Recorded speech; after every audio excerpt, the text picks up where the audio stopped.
So what if you could just take the ideas that you had and turn them into something more, turn them into a product, a service, turn them into an experience, turn them into something that you want? What if you could do that?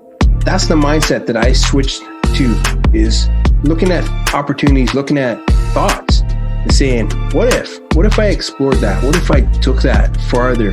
What if I put some energy into that? What would happen? What kind of result could I have?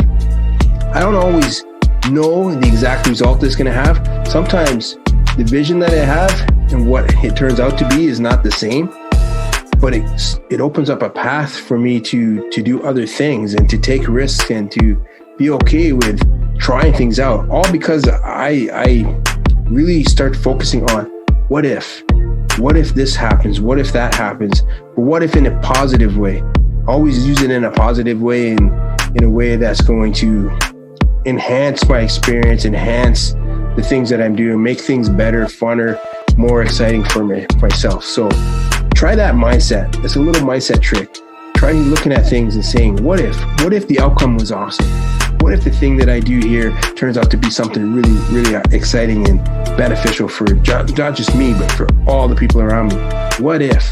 Try that. It's a great technique, and it'll open the doors for you to be able to do a lot more things. Yo, it's WT Hamilton, and I approve this message.